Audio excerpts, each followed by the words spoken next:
Now, what if we wanted this pocket to be offset from this top curved surface here? And that's where we start getting into the splitting, using a splitting surface. So we'll create an extruded curve like we did here.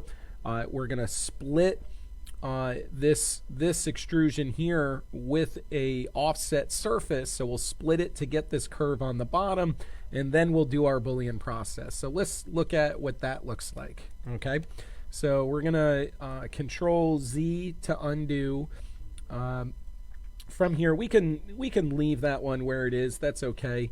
What we want to do is we want to take this curve here and create create a surface for an extrude surface. So I'm just going to create another layer.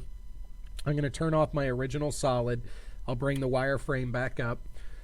From here, we're going to do extrude curve. We'll select this shape here. And again, we're going to just make sure that it extends down past where our pocket location is, and we'll choose OK. So what that does is give us this extrude curve again, but now what I want to do is offset that curve. Okay, so to offset that curve, we're going to just go offset surface.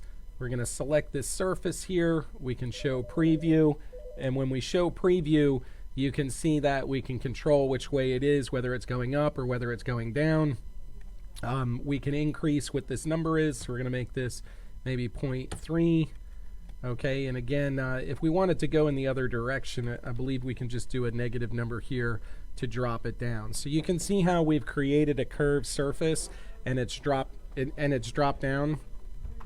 Okay, so now that we have this one here, what we're going to do is say OK on this and cancel.